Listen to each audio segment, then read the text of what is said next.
to TU0's Talks. TU0's Talks is a leadership podcast where we talk to military leaders and to athletic coaches to try to figure out how do we take care of people and how do we learn and fail forward. Failure is an incredible blessing because it's an opportunity to learn. The problems and the trials that you learn from, 99% of the time, it's not you that pays the price of them. If anyone wishes to deny their truth or their soundness, the only direction which he can proceed historically is not forward, but backwards toward the time when there was no equality, no rights of the individual, no rule of the people. And I felt the floodgates happening, and he said to me, my voice is getting all choked up right now. Make sure that you like and subscribe and get ready to check in with TU0's Talks.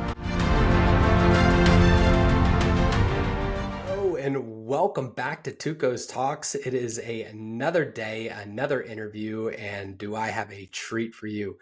You know, I love doing these interviews because I talk to people I haven't talked to in years. And today we have Max here, and I'm really, really excited to have this conversation. So Max, you want to say hey real quick? Yeah, TU0, thanks so much for asking me to do this. It's great reconnecting with you. I'm sorry it took this to get us back together. Yeah, no, totally. You know, life happens and we just go a million different directions, but this is always so much fun. You know, I've talked about it multiple times where I just try to invite people that I think are excellent leaders that have a viewpoint that not many people have. And today's no exception. So Max, why don't you introduce yourself of who you are real quick for our listeners? Yeah, absolutely. Max Johnson, TU0, you and I met, I want to say in 2012 or 2013. It would have been my last 18 months working with the 75th Ranger Regiment. At the time, I was the detachment commander working out of Fort Lewis with 2nd Ranger Battalion, and you were the squadron DO down at the headquarters at Fort Benning. Prior to that, I started my Air Force career as a OSI agent. I worked out at Hanscom Air Force Base. I did that for 3 years before going to flight school. So I've flown F-16s most of my career with that period of time that you and I knew one another in the 17th Special Tactics Squadron. Got back to aviation after that, and then the Joint Staff and OSD from there. I'm actually going to be retiring in December. So 30 November is going to be my last day in uniform. Staying here in the DC area after that. I'm going to be working with a company that does modeling and simulation for Department of Defense and the aeronautics industry. So very excited about that. That's all on the professional side. On the personal side, most importantly, I've got a daughter, 9-year-old Lincoln, and then also a blended family. So we've got my daughter and then our older daughter, Lily, is 10 years old. Our youngest son, our only son, Xander, is 8 years old. And then my wife is a brilliant attorney downtown in DC. She focuses on congressional investigations, crisis management, and a little bit of litigation as well. That's, I'm telling you, just one of the most complete careers, family lives that I've seen. So I'm ready to jump into some experiences you've had. So before we do that, people have asked me what cup I have. And if I remember correctly, I went up to one of your white elephant gift and I actually picked up 2 of these mugs, and they are my favorite mugs. So you made up pretty well. The normal white elephant gift from us was like ninja stars or an ugly sweater or something that's not fit for polite podcasts. So I think you made out pretty well with the 275 mug. Absolutely. I was throwing elbows. I was not giving those up. I was pretty excited about it. So good. Well, listen, you've had an exceptional career. You yourself did fantastic, and you've been around some of the best units. So let's tap into that knowledge. When you think of your best leaders that you've been around, who are those people? And you don't have to say names. You can if you want to. But really, what were the characteristics of those leaders? Yeah, I think it'd be best, for the most part, just to avoid names because each one of these people exhibited traits that was right for their place and time, but it wasn't necessarily right for every single context, which is itself is a really important trait, just to have that awareness to be what your organization, what your time and your place needs. But that said, across all those places that I've been to, from OSI to aviation, to the soft community with the Rangers, Joint Staff, now peeking at the civilian world, I think there's some traits that were pretty uniform across the people that I would say were good leaders. The first and the most important of those is that they were all highly ethical people. They had a clear set of principles that they lived by, and those principles led them to make decisions that were in the better interest of people, that elevated people, that promoted ideas like justice, fairness, harmony, rather than self-interest. So not only were they ethical, not only did they live by those things, but they were also really good at articulating them. All the best leaders I had, if you were to ask them, hey, what is your ethical model? What is your ethical framework? Like that, they could sum it up pretty succinctly. And that let you, as their subordinate, know how they're going to make decisions. So even if you didn't necessarily agree with it, it gave them this predictability and this stability that was really valuable for the organization. And more than anything, I think it helped to promote a high degree of trust, not only in them, but to stakeholders for that organization. The fact that they had an ethical model, that you knew they were going to abide by it, it just gave you a high degree of trust in who they were in that organization. And we go around a lot in the military about which is more important, taking care of the mission or taking care of the people. And it's taken me the better part of my career, I think, to realize that both of those things, mission and people, they're actually subordinate to that primary responsibility of promoting trust. I think that is the main responsibility of a leader, is to promote trust in themselves and the organization. And if you do that, naturally your actions will flow to take care of the mission and to take care of people. Mm. All right, that's really good, because I've struggled so many times with, do we take care of people or mission? And even in interviews, we'll ask that question all the time just to see where people are. But I love the answer of trust. How did you get there? Like, how did you get to that?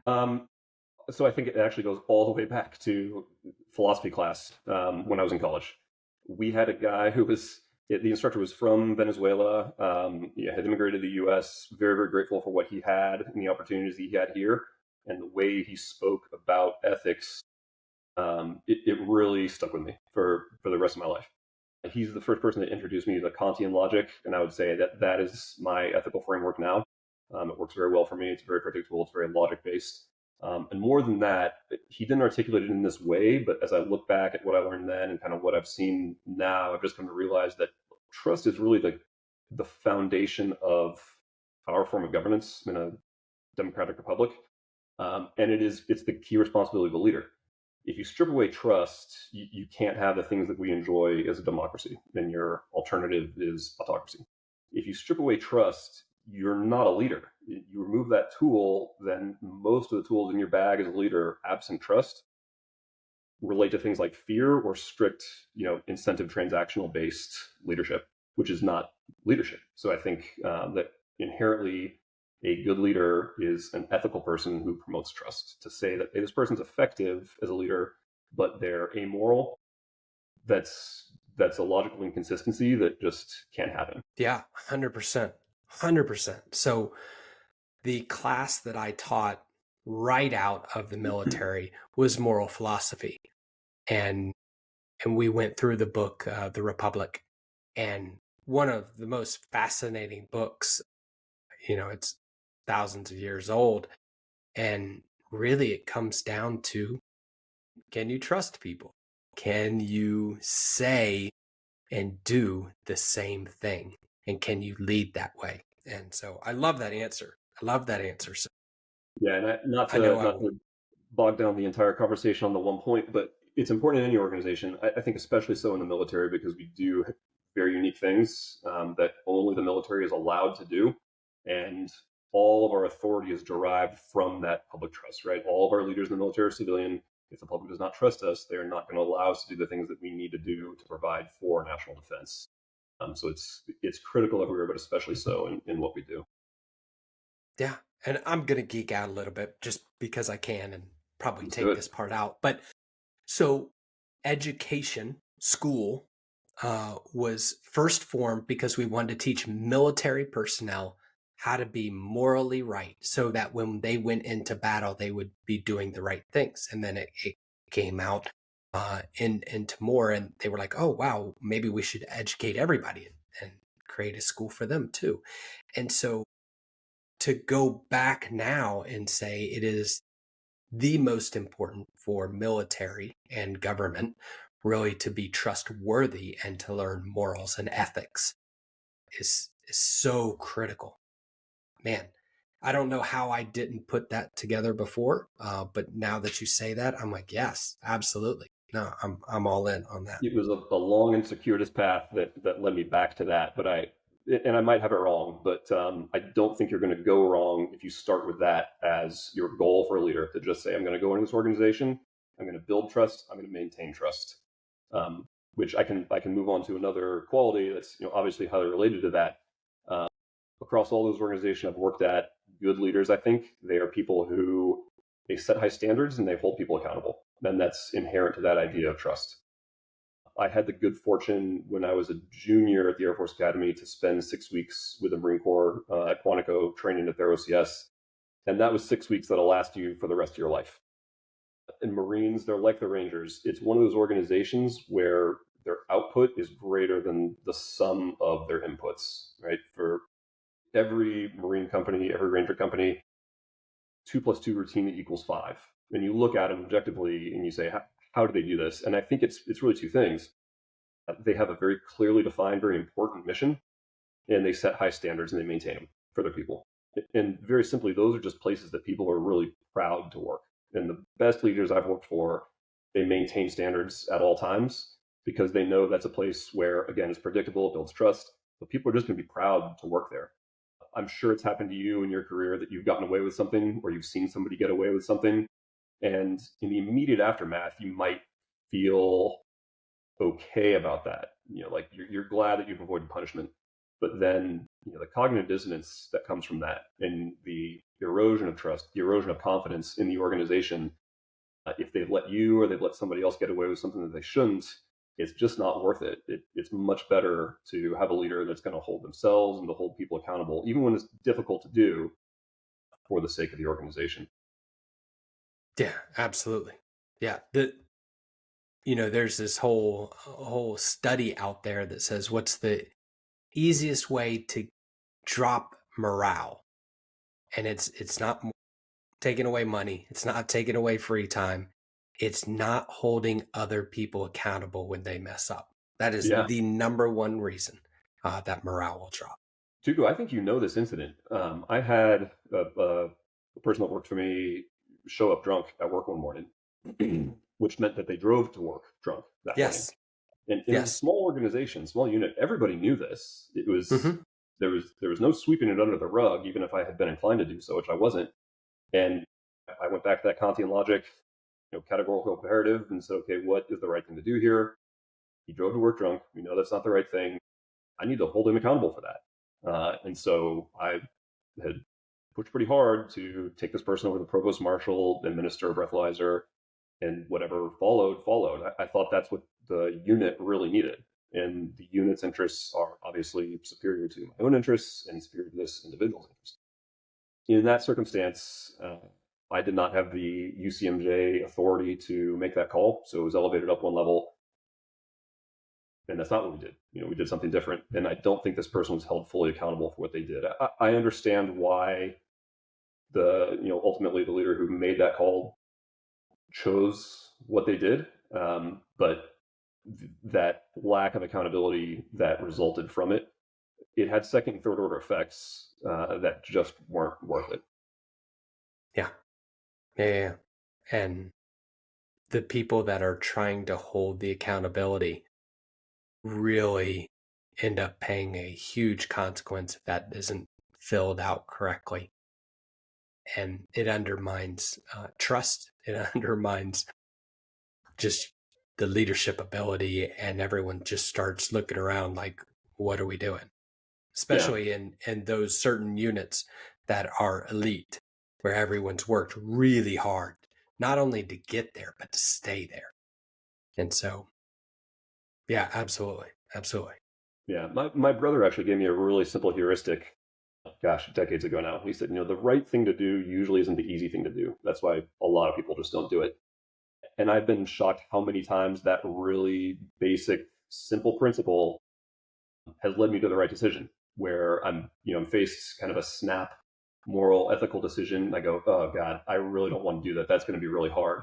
And immediately I think, well, that's probably the right answer. That's probably what needs to be done. Yeah. Yeah. No, 100%. 100%. I would say next trait, thing I've seen across the board of all leaders is that they're really good at what they do. We talked about already that one of the subordinate tasks of building trust is to, let me just start that over to go. We already talked about that one of the subordinate tasks of building trust is executing the mission. And that really matters, particularly in defense. Results do matter. And in national defense, winning really does matter. So I think the best leaders I've seen, they're not the expert at their technical craft anymore. Dave Hodney is a Ranger that I respect tremendously. He was our battalion commander. As a battalion commander, he was not the fastest anymore. He didn't hold the deadlift record, but you could drop him into any company on a raid and he could still shoot, move, and communicate and hold his own. You could trust him to do that. On the aviation side, a good leader in a fighter squadron is not going to be the best at basic fighter maneuvering anymore. They're not going to pull 9Gs. Their necks are all broken and they're too old and they have other responsibilities other than flying the jet.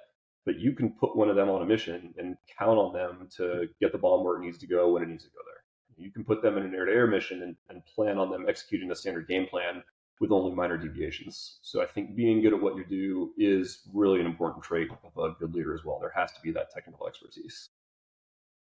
Yeah.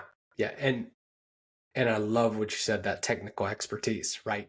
Those are the people that have put in the time, put in the effort, and they've probably forgotten more than you know, which is the general statement.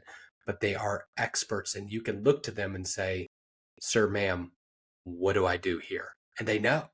They just know. Yeah. It's interesting because you and I both come from an aviation background, and we do it differently in the Air Force. Our officers continue to fly throughout their career, particularly through squadron command, and there's some of their high time pilots in the squadron are the leaders.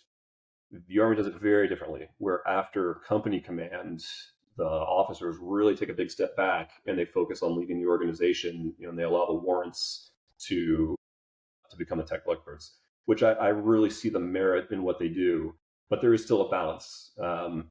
There's a 160th pilot that I became very good friends with over multiple deployments, and he only flew a couple times a week, but you could still count on him to do what he needed to do. Yeah, absolutely. All right. Any other nuggets out there? Yeah, two more for good leaders. To a degree, all good leaders, I think, are fairly articulate people, are the ones that I have seen. We live in an incredible age. You and I are talking over some app that I've never heard of that is going to edit out all my ums and probably make both of us look better than we deserve to, and all the rest of it. And that's great. Our Homo sapien brains are still 200,000 to 300,000 years old, and they still prefer traditional means of communication. And humans still to this day, they learn best through stories. And the best leaders I've seen are articulate people. They in written or spoken word, they can be very evocative. Again, they can get you to that 2 + 2 = 5 equation by stirring up emotions that you wouldn't have otherwise. And they're also just really good storytellers. They have command of a lot of different anecdotes that they can sort of plug into play in different situations that will help lead you to an answer without them putting it right down in front of you. And I think that's a really admirable trait. And I'm not the best at it, but I've had the good fortune to learn from a couple people who have. One in particular that actually typifies the last kind of trait that I'll talk about was Maestro O'Malley. He's a F-16 pilot. He was my wing commander when I was a squadron commander. And the reason I bring him up is because he is one of the most authentic people I've ever met. And I think to a degree, all good leaders, they are very authentic. They're comfortable in their own skin. They know who they are. They don't try and be something they're not, so they're not trying to please people. And they just have this confidence in being who they are. For the longest time, I had this image of good leaders being, very serious people that had gravitas. They had a command presence. They were authoritative to a degree. And all that works pretty well in the military and in a lot of other settings. But I think there was some degree of mirror imaging there, just because that's who I wanted to be. I sort of am predisposed to those things. So that's what I sought out in other people. But Maestro, he blew my image of what a good leader is completely out of the water. He is a really goofy guy. Maestro is like a semi-professional yo-yo competitor or champion, and he would at wing commander's calls in front of the entire wing, he would like bring out his yo-yo and somehow weave that into what he was talking about. And I was really uncomfortable with it at first. And then Maestro, his whole life, has made these like very, very funny videos, sometimes at great personal and professional expense, but he's masterful at it. And he's always joking around, he's always personable. So not what I thought a good leader looked like, but probably the best one I've ever worked for. And he could, because of his authenticity, because of his sincerity, he could connect with people on a personal level that most of us can only hope to do. So there's really something in that. So I'll reiterate this at the end, but I would just encourage all of your listeners as they get on to their first leadership opportunities. First and foremost, just be yourself. You've got an idea of what a leader is supposed to look like. Wherever you pick that up, and there's good traits that you can try and emulate, but you can only fake it for so long. Eventually who you are is just going to come out of it, and embrace that, and be that. Yeah. And someone somewhere thought that you should get this position because they saw something within you. So be whatever you are for that person too. No, that's just a great point. So we've talked about different leaders. It doesn't matter if you're in the soft world or if you're in the flying world. You need to be able to lead according to the needs. And you mentioned that earlier, is some of those leadership styles may not have worked in a different unit. And so you need to find that way. When you look at the soft world versus the flying fighter pilot world and the leadership tactics, techniques, and procedures, for a loss of better words, what's the difference between those? I think they're more similar than a lot of people want to admit. People look at how different those organizations are and how different the people are in them and how different the cultures are, and they assume that the leaders must be quite different. And I don't actually think that they are. From OSI to aviation to the Ranger Regiment, even in Office of Secretary of Defense, it's the same kind of qualities I mentioned. They behave ethically, they set high standards, they're good at what they do, they're articulate, they're authentic. So a lot of the same things. And I saw that nowhere more than when we were working with the Rangers. I think you could take a Ranger company commander, teach them how to fly, and they would have been one of the best fighter pilots in the squadron in a very short time. Conversely, I think that you could take a pretty decent fighter pilot, teach them how to shoot, move, and communicate, and they'd make a pretty decent Ranger company commander after a brief period of time. There's just so much commonality between the baseline personality traits that are required for that and the baseline skill sets, that I hesitate to say that there's vast differences in overall leadership styles. So I don't think the differences are technical. I don't actually think that they're cultural. But I think what the biggest difference was the size and the composition of the organizations that they led. That does just inherently drive a different way of interacting. So, a fighter squadron is about 40 people, 45 people, and the officer to enlisted ratio it's about 15 to 1, 15 officers for every one enlisted member. The Rangers are almost the inverse of that. So it's about one officer for every 20 or so soldiers. And those formations are about 10 times as large. I was lucky in that I got to command an Operations Support Squadron that still had a lot of people, about 240, still a lot of enlisted, but still not as large as you saw in some of the Ranger formations. Yeah. No, Go ahead. No, I think that's a critical point, right? You talk about if our job is to build trust and sustain trust, then really shouldn't matter on the overall thought process of how we're going to lead, whether it's soft or whether it's flying or whether it's just any type of manager. It's the details that are going to change according to your specific job. And yes, I have to lead different as an officer leading heavy enlisted than if I'm just a bunch of officers around with a couple enlisted. But that's just sort of where you are in your career as well. I mean, are you around a bunch of peers, or are you leading people that are below you in the organization? So I think that's I think that's a great way of stating it. Yeah, there's a great joke or phrase that a room full of privates acts like a room full of privates. A room full of Mm, colonels acts like a room full of privates.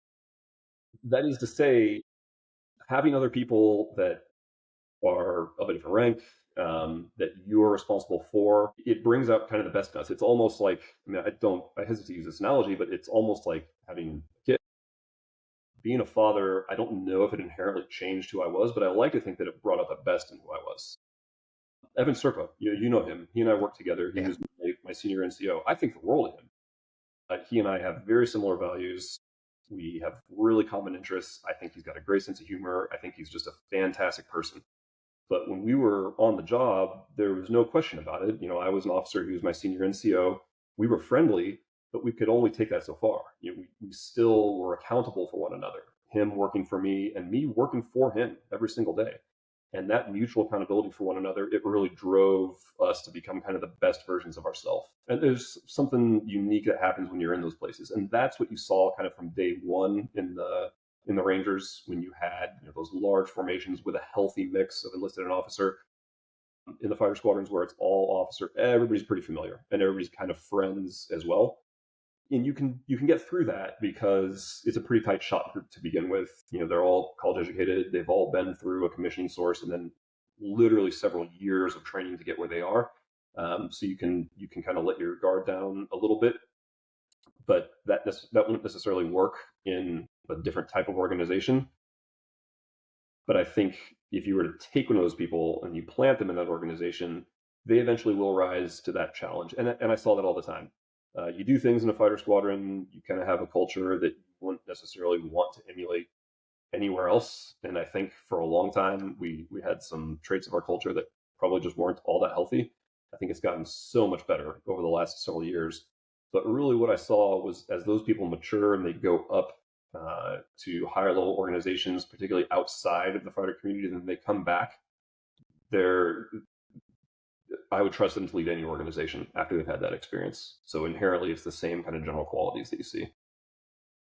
Yeah, I know. That's good things. So, okay, so we've done the leaders, we've done soft versus fighter pilots, and really, it's the same type of leadership. Now you're in something called SkillBridge. So why don't we talk a little bit of what is SkillBridge, and then tell me, does it change then when you move from military to civilian? Yeah, so SkillBridge is a program that's run by the DoD to give you an opportunity to use your last couple of months while you're still on active duty to do basically an internship with a company that may or may not have the intent to hire you on the backside of that. So it's an opportunity to fill some of the gaps in your technical and leadership competencies that you've learned in the military, and then learn how a business works or learn a limited set of new skills that you can apply to have a successful transition to the civilian world. Great program. I know all of your listeners are kind of on the earlier side of their career, but it's just something to keep in mind for much further down the road for when they are ready to transition out. It's a thing I'd highly recommend that they take advantage of. I was really lucky in that I found a company that checks every box for me. People talk about this like iron triangle of employment, that you can have location, you can have the salary, you can have fulfillment. You're probably going to get one or two of those things, but you're not going to get all three. I think I found exactly the right place. Going back to that idea of having a clearly defined important mission and high standards, that's where I'm at. This company, Modern Technology Solutions Incorporated. I mean, I can't say enough good things about them. In fact, at the end of my first week, I came home and I told my wife, I think this is the place. And the reason for it was everyone that I talked to in that first week, and I mean from the woman who issued me my computer to the person checking you in at the front desk to the CEO, all of them reference the company's core values in their conversations in like a very natural, organic way. So I think there could not have been a better alignment there. So I don't know if my experience is totally typical, but I think if people invest the time of finding a good fit, that transition from military to civilian is not going to be nearly as much of a culture shock. And I think they'll find that a lot of the same things still hold true. All those principles that we talked about, what makes an effective leader in the military, I've seen them exhibited on a daily basis with the leaders in this organization too. There's nothing that's so far out of left field that I don't recognize as sound leadership. I will say there are some differences. One being that it is a little bit more transactional. The civilian world doesn't have all the same tools that we have for motivation in the military. We've got uniforms that look cool and impress people. We get 10% off at the Home Depot. We have medals, we have ceremonies, we have all these cultural artifacts that they're really intended to motivate people because we can't pay them enough to put their lives in jeopardy in some of the worst places in the world and be separated from their family, right? So those are tools that they have for motivation. Civilian world doesn't have those things. And in a sense, they don't need those things necessarily because they can compensate, financially. So the leadership is a little bit more transactional than what you saw in the military. But the sound leadership principles, I think, still don't go away. The other big difference I've seen so far is that the civilian world, it's not as personally intrusive as military leadership is. And intrusive it's a term that came around. I know people started using it maybe 8 years ago or so. A compliment disguised as a pejorative. To say you're exercising intrusive leadership, that's a good thing. What that means is if there's somebody in your formation, a young man that gets his girlfriend pregnant, if an airman is having domestic issues at home, if they are having financial issues, if they're having mental health issues, every one of those things you are expected to be involved in, and you should, because the relationship's different. You are doing more for them as their commander, as their NCOIC, than your civilian supervisor is.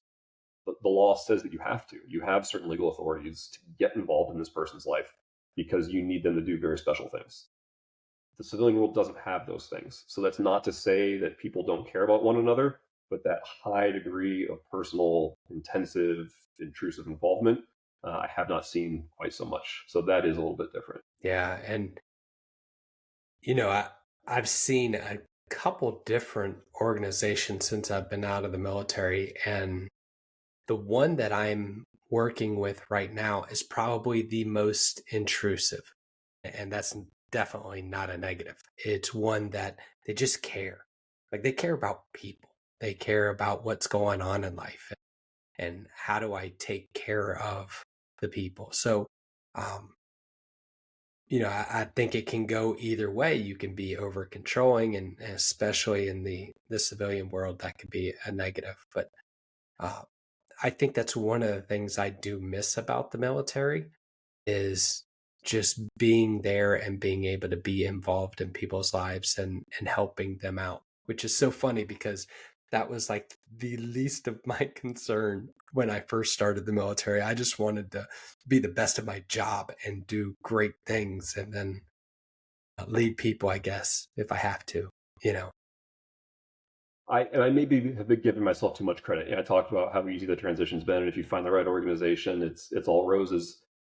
But I need to get around veterans from time to time and just reminisce about things. I need to do this, and I will sleep better tonight for having had this talk with you. I will feel better about myself in the morning. I tell people it's like coming up for air. I don't know if you remember Truman Smith. He's a guy that worked with me out at 275. But gosh, I would talk to him sometime if I were you. Talk about a deep thinker and somebody that has their ethics wired tight. I mean, he can rattle off every decision he's ever made and why he made it, and I just really respect him.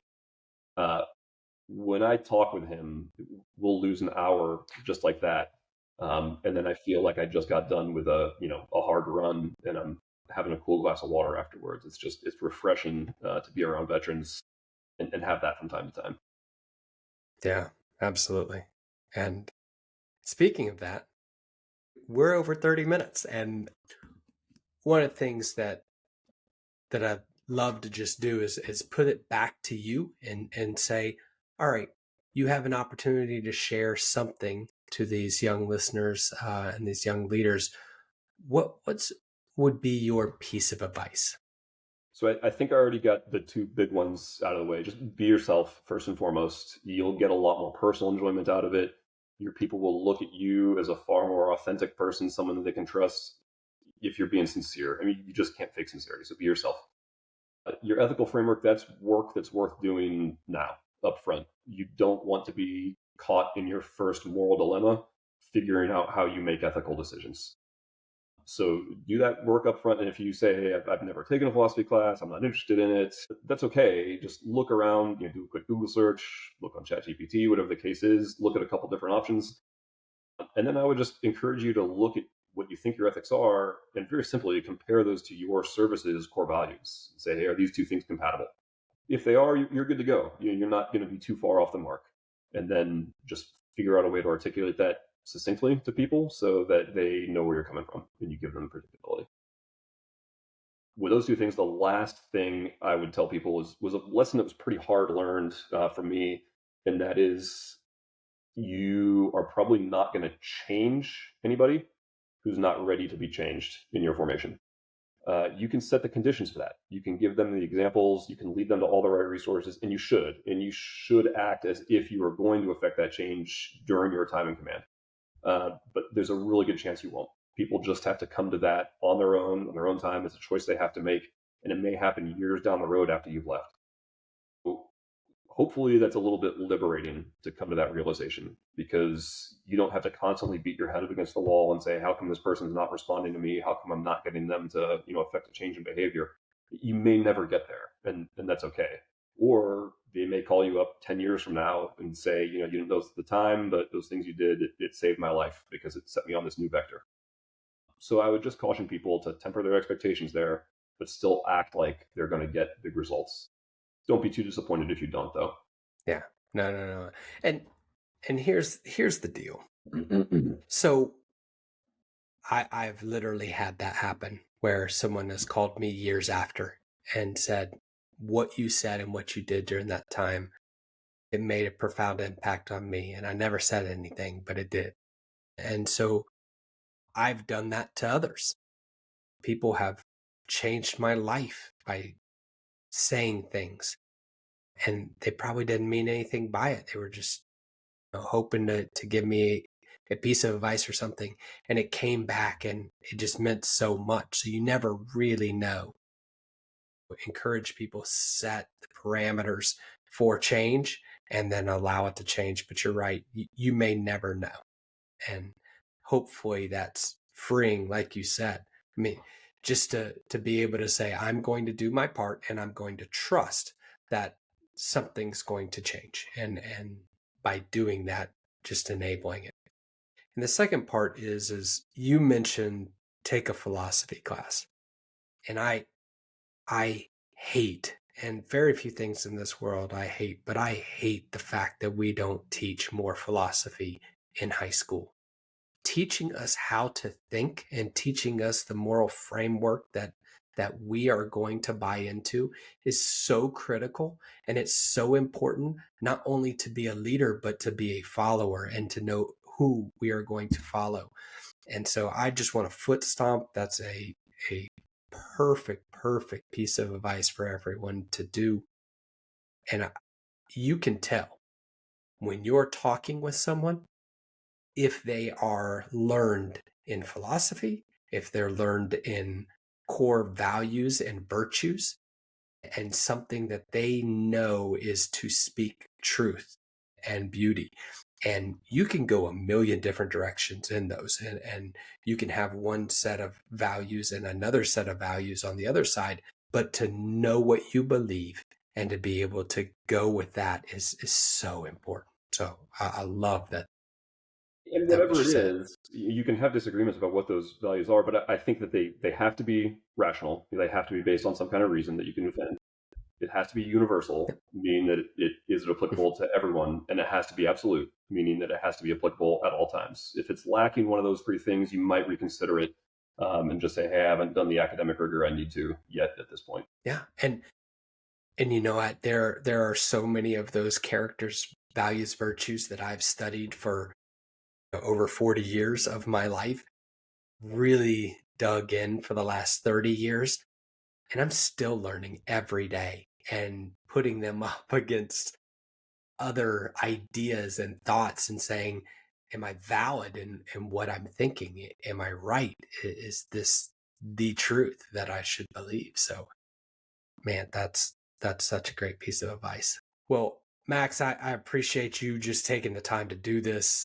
As I was looking through, finding people who are experts in their career field and have earned everyone's respect and values, man, you were on the list, and I'm glad that we were able to connect. TUC0, I appreciate it. You're giving me way too much credit, but as I said in the beginning, I'm sorry it took a podcast to bring us back together because, man, every one of the relationships you build on your time in active duty is unique, and they are so precious, and you never want to let a single one of them go. So thank you so much for reaching out. It really was a pleasure. Yeah, absolutely.